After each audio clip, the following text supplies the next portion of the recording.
Hello, welcome back to my channel. My name is Jonelle, and this is my Yappy Hour vlog, where I yap about my golden year of life, my 26th year.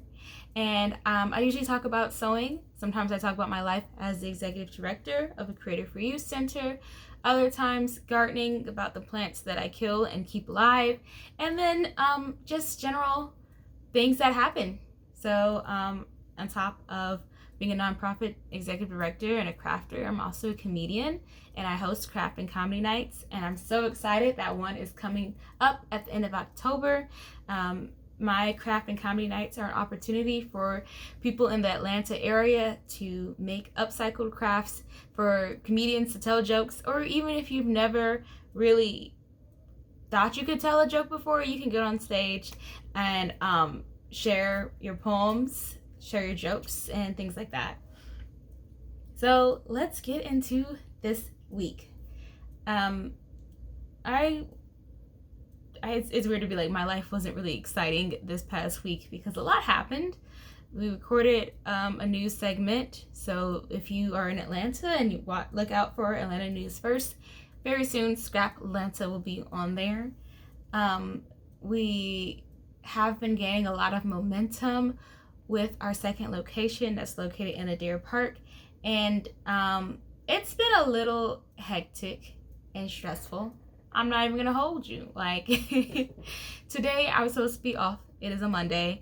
The store isn't open, but my employees are still open, if that makes sense. Like some of us, we don't work the traditional like 40 hours, like 9 to 5 weekdays or anything, so I'll get like emails that, you know, to show that I'm active and everything. I like respond to if it's pressing. Like we're just about to do our comedy fundraiser in about 2 weeks from now, so that, you know, hands on deck, I gotta show that I'm aware of what's going on. So when I finally come back to reality on Wednesday, I'm not like, what's going on, what is this, nobody told me about it. Like that's why I try and like be on Slack. And usually like it's not like every Monday and Tuesday I'm just like cutting into my free time to still work. I usually am able to just take that time for myself, but it's crunch time. Speaking of crunch time, I know you guys are like, what is she wearing? So next week is Atlanta Sustainable Fashion Week, and Scrap Atlanta will have a table with visible mending kits. They're gonna be so cute. Next Monday, hopefully, I'll have, if I can remember to bring them back to the house, I can show people the cool things I am making with these visible mending kits. So what I'm making for the first night is the opening reception, and it is called, what is it? I think it's rooted in sustainability or sustainable renaissance. And the attire is eco-friendly chic. And so these are some sheets that I got about, it was probably April or March, and I just couldn't pass them up. And so I am making a dress and a jacket with them. This is the jacket so far. I just put in the lining. I didn't completely line it, one, because this is a quilted comforter. It's very lightweight. It almost feels like a dog cover for the back seat, but I know it's Atlanta, and if I am going to be moving around at this event, I will need to not be hot, because I get hot and I get frustrated and anxious when all those things happen. So I can just minimize just one thing to decrease overstimulation at an event, then why not just decrease the layers? So I'm also making a dress, and I know last week I showed you guys it's vintage. It's hard to call it vintage. I was born in 1998, so I'm vintage apparently. It's gonna be the short version, so view A and C, I believe, of Butterwick 5881 from the Essence collection. And so the thing about this duster is I was thinking about adding like frog closures or something, like, you know I can like easily, I'll stand up real quick. And also I'm wearing this skirt that people were asking me about in the other episode. I love this skirt. I've been wearing it like around the house. I wore it on my grand opening. Like, it's so comfortable. Just wish it had pockets, but at this point I'm feeling a little gangsta. Like, I don't even care about doing inseam pockets anymore. I'm gonna put some pockets on top of this. Same way with this duster did not have a pocket pattern, but when I tell you I barely have any fabric left, because I was really ambitious, right? I said I can do this duster and this dress with a comforter that there's no label on here, and I'm 99% sure this is like maximum a full size comforter, not even queen size. So that's why this is sleeveless. Like, I was trying, at first I was like, maybe I could patch some sleeves from what's left of this fabric. Let me show you. Y'all, this is what's left. This is what is left after I cut out the dress and after I cut out the main part of the duster. This is what's left. So this is just gonna be some pockets that I'm gonna put on top. I can't stand up all the way, but once I learn how to edit videos better, I'll have a full body length picture, especially when I'm done. So I also wanted to show this comparison. For a minute I was like, maybe I can finish this before it's time for me to record, but no. So I have to, of course, sew this lining down so that it doesn't like pop out. But this is the difference between this side where I've already sewn it down versus this side where I haven't sewn it. I haven't stitched in the ditch and turned it out. So it's just like blah. But I'm very excited to wear this. It's gonna be very comfortable. It's gonna be very like quirky chic. Reminds me of Tierra Whack, one of my favorite rappers, and her music. So I'm really just excited to have this cute little ensemble. I see myself wearing it a lot of places, actually. Like, I know it's Kiwis, if y'all can tell. And I think that I would wear this at a business meeting. My job is quirky art person, so yeah. And it covers my body. So yeah. Also, another thing, I was able to thrift the comforter and the pillowcase. They came together. It was only $3 for both, right? So luckily, I have this full piece. I used some of it for the collar for the pillow, and I think that's just a little bit more to do, like more pockets.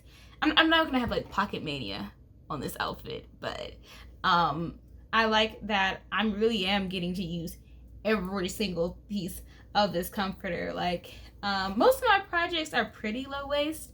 Like, what I'm gonna do with the scraps is I'm gonna use the stuff things, because I've recently gotten into quilting just a little bit, and I want to make some quilted items that I need to like stuff. And so all of like my little fabric scraps are gonna be used, so I can truly be zero waste with my sewing, and I'm very excited about that. I wanted to see if I could pick this up. Oh, I'm a very chaotic seamstress. Like, I tear my sewing room apart and then I put it back together. So that's why I'm like, I keep picking stuff up off the ground. I don't have a sewing table. I've been meaning to use my dining room table, like, to clear that off and cut on it, but I cut on the floor. My knees and my back hate me for that, but I'm so young. I can do that for now. For now. I wanted to show that also, so the other part of the pillow case had this lining on it, and because it's also the kiwi print, I was trying to see if I had like seen this earlier, I would have just used this for the facing in the dress, which I might still cut it out. Like, I already cut out the facing with this material, but I keep looking at this and I'm like, what else am I gonna use it for? Like, even like a handkerchief, or I was actually thinking about making gloves, like green gloves to go with it. Yeah, because actually, yeah, this is better. This doesn't stretch, so I'm better off trying to see if I could make a little accessory, even like a. Ooh, is this headscarf material? Maybe. And that, my friends, is what we call creative reuse. And this has been a very easy sew. Like on the pattern envelope, it's just one page for both the dress and the jacket, and it's pretty easy. Really the hardest part has been trying to figure out how was I gonna finesse 12 pieces on that full-size comforter. Lord. So in other sewing news, I know that I'm participating in the Whole 30 challenge, where I sew 30 yards before I could buy any new fabric. After this project, I will actually be 30% done with 10 yards of fabric being sewn on top of this dress and my other projects. And then I also learned that September is shirt, waist, dress September. And it's also, of course, secondhand September, National Sewing Month, all those things. So I'm trying to figure out if my next project should be a shirt waist, if I can finish that before the end of the month and take a picture.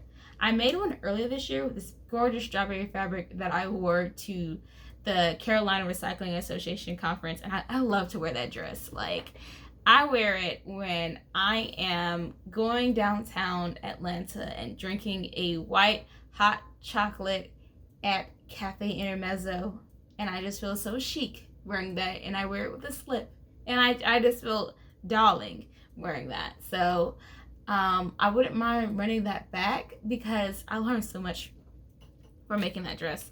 Up until that time, I was afraid of my buttonhole attachment on my machine. I got really good with collars. Like, do y'all see this collar? Like, let me pop my collar right quick. Look at me pop it. Okay, I'm sort of in love with collars right now, just a little obsessed. And the pattern that I had, it was McCall's, and it's really popular. Once I bring it back up next week, I'll probably show you guys this is what I'm going to use. And I have to think about my fabric, because I'm not really getting low on fabric, but sewing through these 30 yards, as well as just not buying that much fabric in general, it's 30 yards is actually a lot. I've been watching YouTube videos where people I have a whole room full of fabric, I have closets full of fabric. I just have 1, 2, 3, okay, 4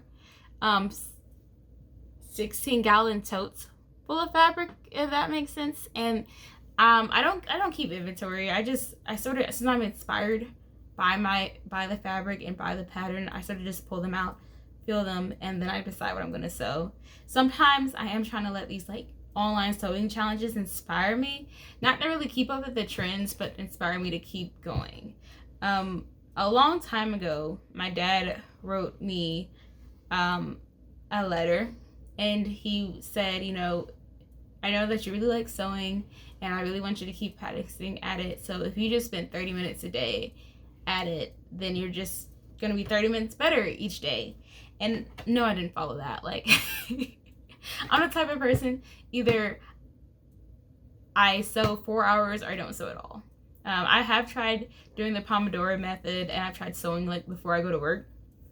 The issue is sometimes I fall so in love with sewing that yes, I get to work, but I'm reluctant to go because I'm I left my machine, I left my baby at home to go work. And I do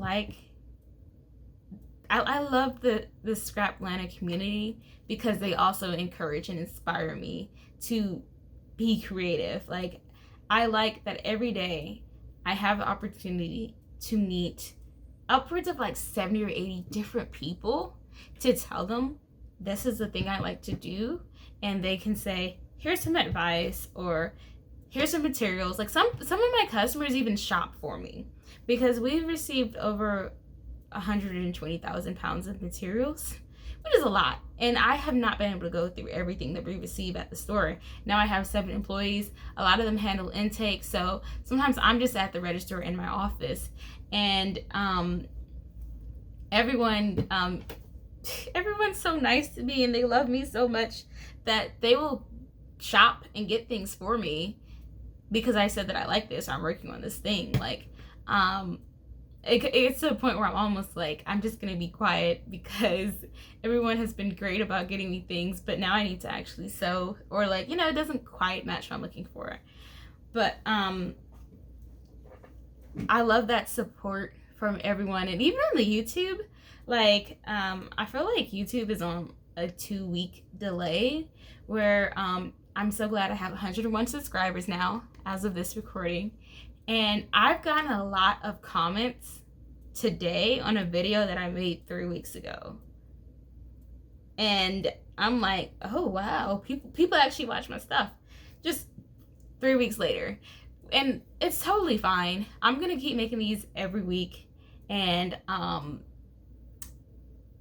if people still like what I'm doing, I'm gonna just keep doing it. Or if people don't like what I'm doing, as long as I don't get banned, I think I'm just gonna keep making YouTube videos and talking about my journey, and bringing you guys along with that journey. So once I'm done with this outfit, once again, I will try and make the shirt waist. Also, as you guys know, or don't know, I don't know what you guys do or don't know about me, but I am a cosplayer.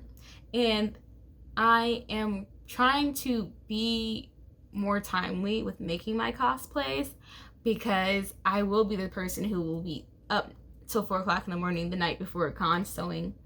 And next year I'm traveling for a few cons, and I can't do that. I can't, like, to me, saving up for a vacation is so important that I would not want to spoil it by being tired because I was stressed over sewing a cosplay that I did not get to try on before I got on the plane, before I'm 400 miles away from my sewing machine.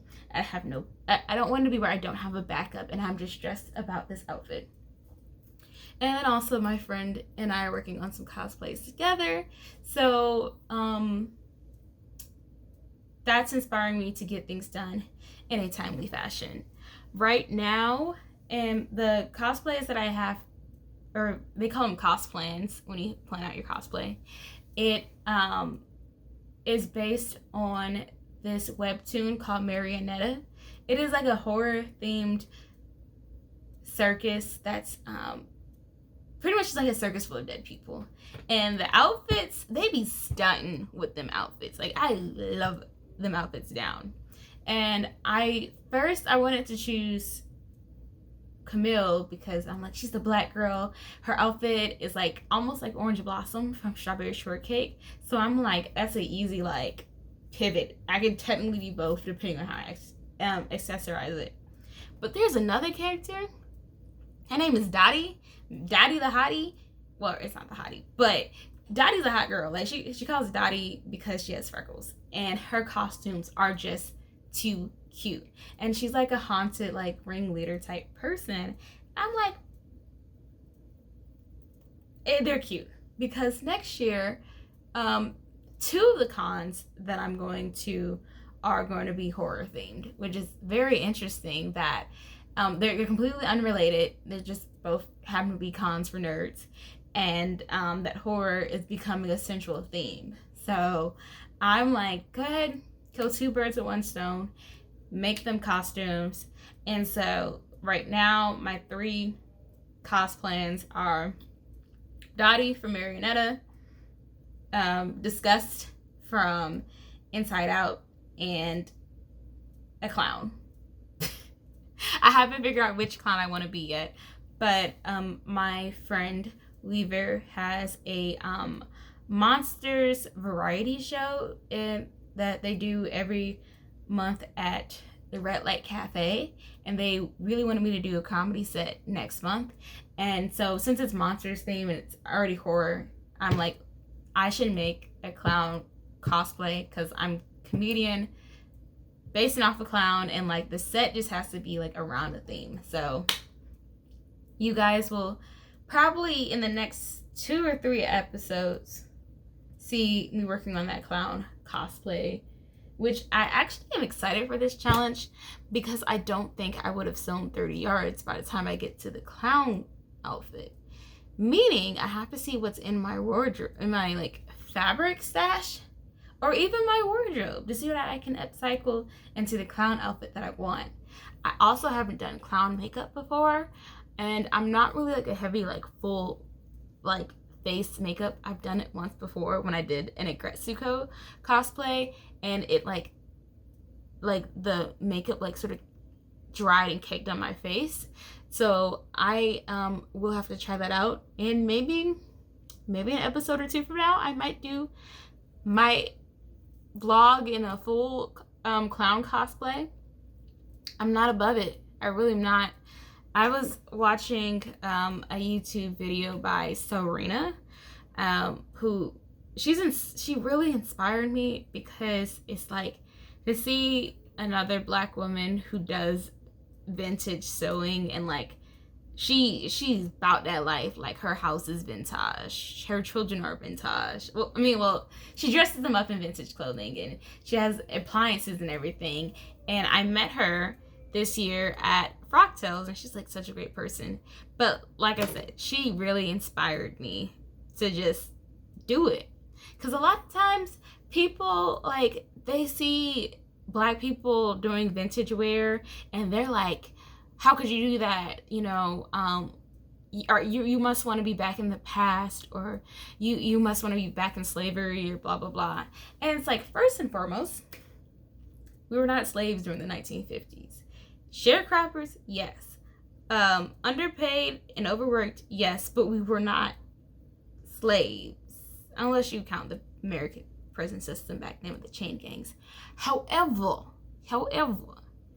when I dress vintage, and when a lot of people dress vintage, they're not saying that they wish to be back in the past with segregation and terrible values and the constant discrimination of people who don't look like them. That is not what people are doing when they wear retro or vintage clothing. They are wearing that because, one, it's cute. 2, it is an ode to the glamour of the past. And like, also saying that Black people were only like maids and slaves and sharecroppers or whatever in the 50s takes away from so much of our history. Other parts of our history, like, we have Hollywood glamour like Dorothy Dandridge, Etta James, Billie Holiday. Like, they were fabulous back in the day.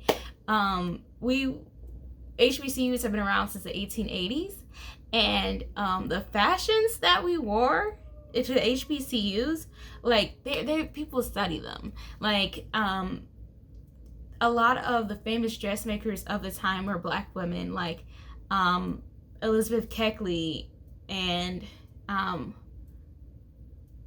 that's her name. Because I was thinking like Abraham Lincoln's wife's dressmaker, Elizabeth Keckley. She was like the it girl of that time, and a lot of former enslaved women became prominent dressmakers and were able to build lives for their family because of how well they made clothes and how like stylish they were. So when I dress vintage, which I don't usually do, but I am inspired because I see like I said, Serena and even Stephanie Canada, that you don't have to look exactly like Marilyn Monroe or dress like her, or even like wear the vintage fabrics, but you make it your own and you have fun with it and you play with it. And you don't have to be like older. Like, if my great grandmother were still alive and my great grandfather was still alive, like my great grandmother would probably still dress a certain way, like, older, I guess, especially when she dressed up and she dolled up to go places.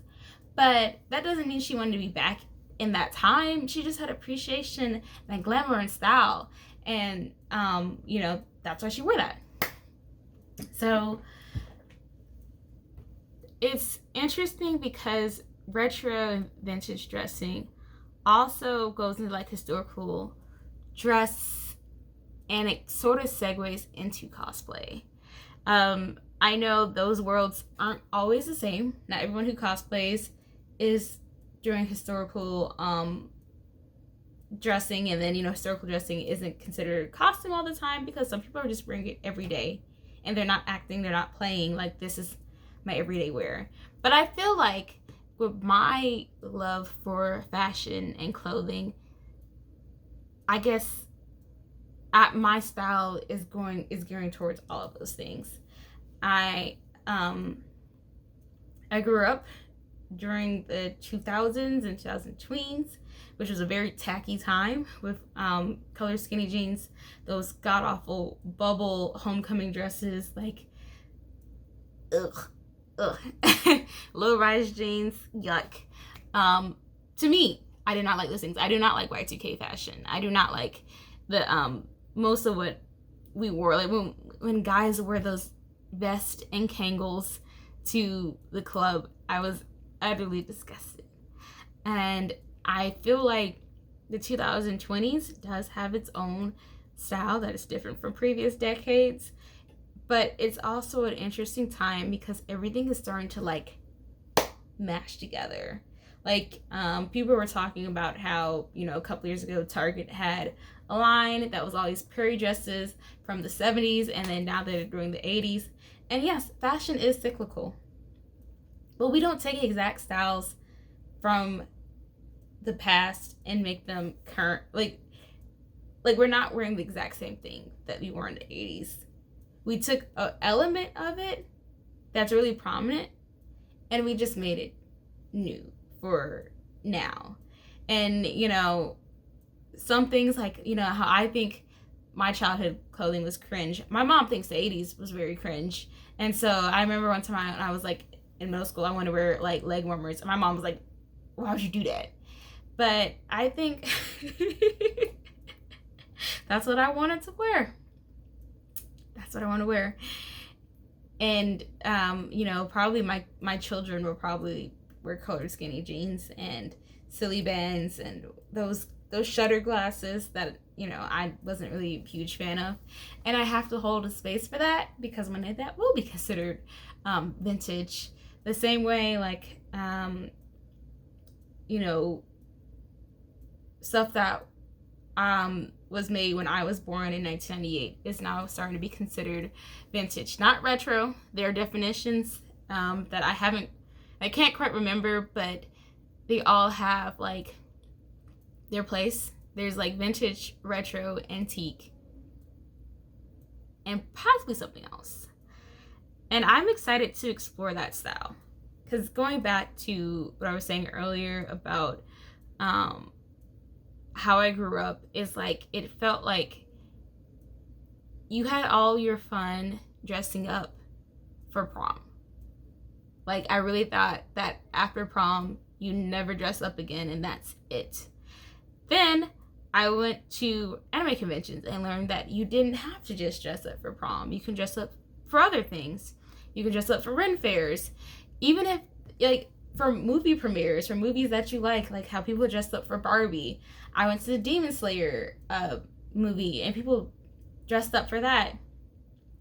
So then my mind was like, okay, then I guess I don't have to wear normal clothing, if that makes sense. Because also, you know, there's different, like, dressing conventions. I mean, I don't know, like, rules, like black tie, business casual, formal wear, and all those things. And they all have their own set of rules around them, but they're not as concrete as I thought they were growing up. So, for example, my major in undergrad was fashion merchandising. And we used to have business attire for the career fairs.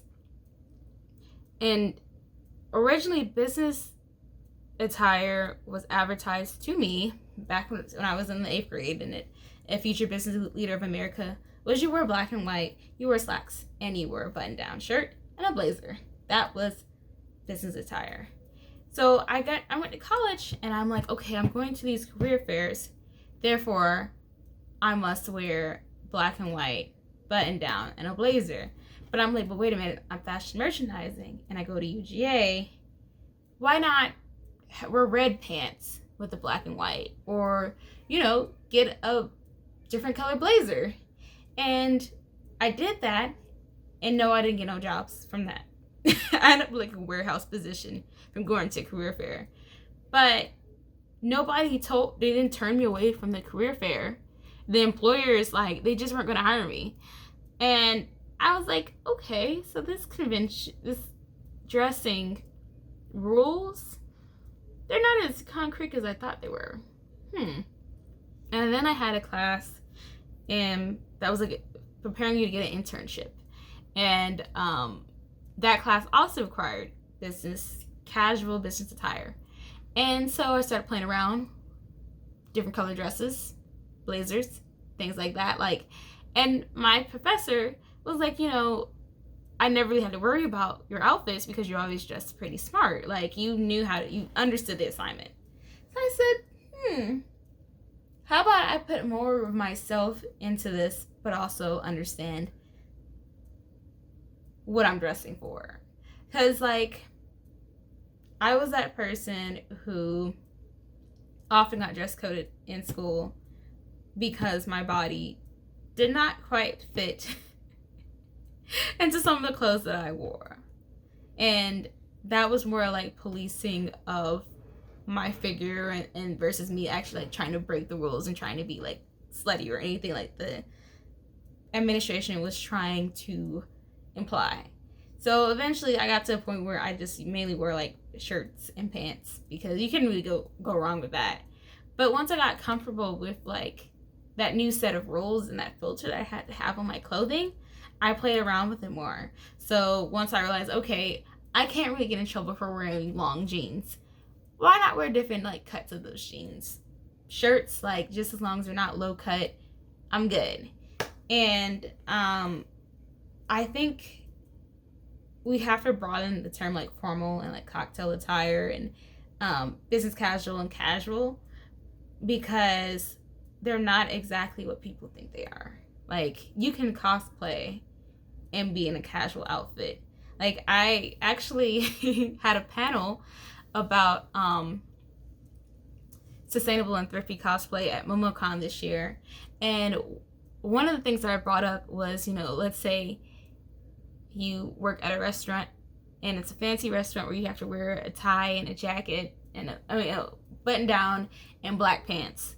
There are at least 10 anime characters that you are dressed as with that outfit.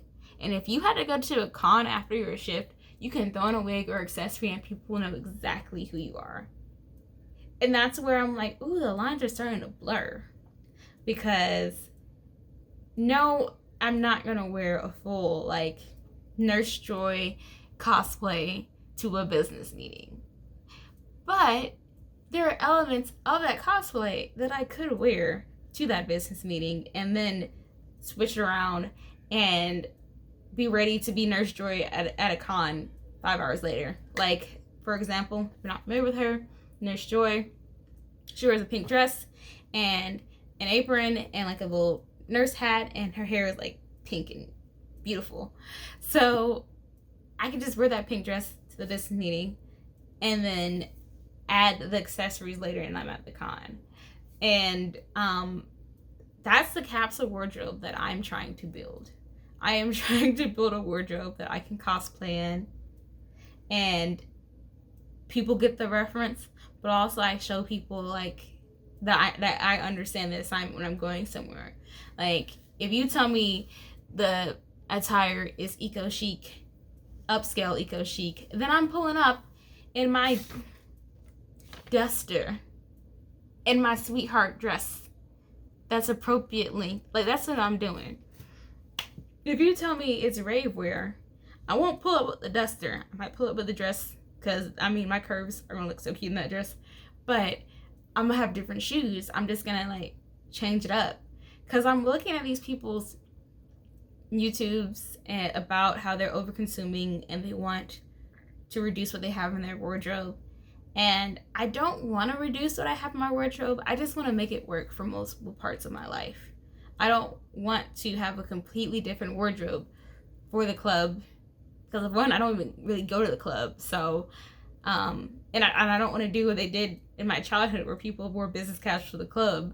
But I do want to have some elements where maybe I take this outfit element that I wear to cons for a club outfit. Like, that's just what I'm trying to build. And you're on this journey with me. So maybe a year from now, I might be crying about like how I tried to build the ultimate wardrobe, and then I realized I had to build like 15 different wardrobes for the different aesthetics in my life. Because I do have a lot of styles that I want to wear. Like, I don't just want to be known as Jonelle who cosplays, but I also like don't just want to be Jonelle who does historical costuming or like retro. Like I like 50s and 70s styles. Those are my sweet decades, because we had a lot going on in the fashion world. And if I can make my whole wardrobe based off the 50s and the 70s, I can and I will. So that's what I'm working towards. But you know, I don't want to be like, it's Jonelle who doesn't know how to dress for the occasion. Like, I believe when someone has a rule around a dress code around their event, that dress code should be honored. But we should also have fun with that dress code. Like, you know, if it's business casual, I'm not wearing booty shorts. You can't tell me otherwise. If it's a job interview, I'm going to wear something appropriate. It's not my time to show off my body. I can do that after that job interview if I nailed it or didn't nail it. You know, I can take down that little button down that shirt, but I don't believe that dress codes are meant to be broken. My personal opinion. So that's a tangent that I didn't think I would go on. And I would love to hear people's opinions, because my school, like, there's a lot of girls in my school who like rallied against the dress code the last, like, I think it was my senior year. And I was like, I have no dog in this fight, because I don't want to wear short shorts to school. It is cold. It's cold.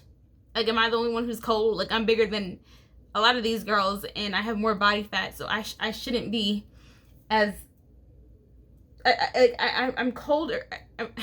You guys should be colder than me, okay? Science says you guys should be freezing. So how in the world are we advocating to wear less clothes at school? Even like, you know, spaghetti straps. Like,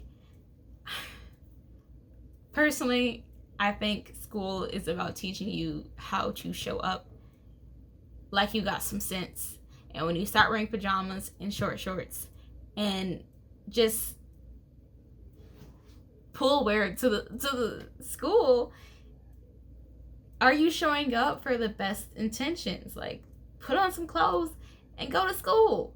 That was my mindset at 18. And, you know, even in college, I did wear some things that wouldn't have flown in high school, but I did that as an adult on a campus with other adults. I wasn't around children, and it wasn't confusing. Like, the message I sent out wearing that wasn't confusing. But also, there's a lot of things around that, and that's gonna be a little sticky. So, you know, that's just how I feel like you should. There's certain places where you should dress a certain way. That's all I'll say with that. And on to my next topic. I had a moment this week where I was thinking about when I first got on Etsy. Speaking of that time after high school and at the beginning of college, I actually sold vintage sewing patterns on Etsy back in 2016, maybe through 17. Pretty much, I think maybe up until I started my jewelry business or whatever. But it was pretty fun for me. It was, for me, relatively passive income. And I had a bunch of vintage sewing patterns from this woman who let me like just go through her house, essentially. And so here I am several years later, and I run a Creative for You center that has a bunch of vintage sewing patterns. And I didn't even realize that I was sort of doing the same thing that I did back when I graduated high school. And this one person was shopping the vintage sewing patterns, and they were buying a lot. And I was like, okay, that's cool. What are you gonna do with them? And she was like, I don't know. And I was like, well, you know, you could flip them. And something about that just sparked something in my head, where I was like, why did I stop selling vintage sewing patterns on Etsy? And I went to my second favorite thrift store, Value Village, and I saw a whole shelf full of vintage sewing patterns. And I thought to myself, I could flip them. Because I was just like, why not? Why not try it again? If it doesn't work out, I always know that I can donate these patterns to Scrap Atlanta.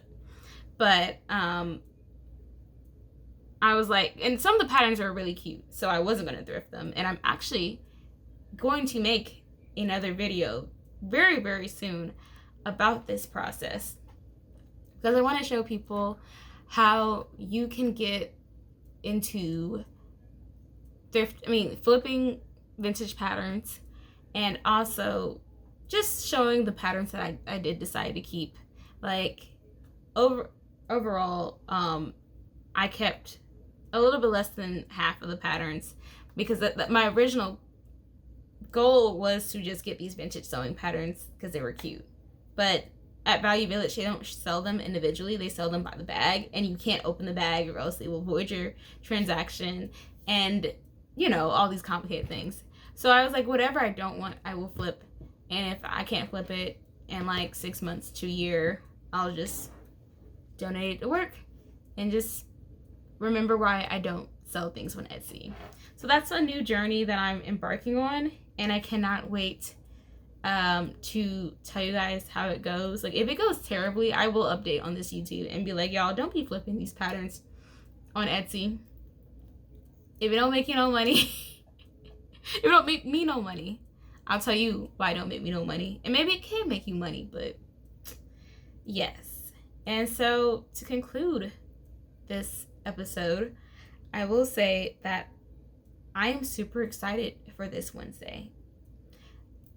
I was scrolling through social media, of course, and I saw an ad for a decoding cake decorating class. If you're not familiar with decoding, or maybe it's decoding, it is a Japanese style of art where you make things that look like pastries or food. And I've been looking at a lot of decoding style clothes and accessories, and I was like, could I make this myself? Like, I do polymer clay art, which could be a way of doing decoding, but there are some things I was like, I don't know if I can do. But I'm so glad that I'm able to get this chance to take this class at the bakery. Well, the name of the organization is called the Bakery, but they have an event called, and they have a venue space called the Supermarket. I will actually add the link to the class if their slot's still available. I would love to meet some of you guys. If you guys watch this video 2 weeks after I've already been to the class, then watch the next video, because I will show you what I made in the class. And it might be a disaster. Another part of me is like, if I can make this thing in this class, maybe I can make it for myself. If I cannot make this thing in this class, I know exactly who to buy it from, because the person who makes them is teaching the class. So that's going to be a very exciting part of my week that I cannot wait to share with you guys, as well as this finished look for Atlanta Sustainable Fashion Week. So that is it for me this week. Thank you guys so much for watching. Make sure you like, comment, subscribe. Also, I had a pattern giveaway in my other video, and nobody claimed the pattern. So if you are curious about that pattern, go to the last 5 minutes of my last video, or just email me and I will just send you the pattern. You gotta email me along with a suggestion for the show for me to make it better. So anyways, Alrighty, have a great week. Bye.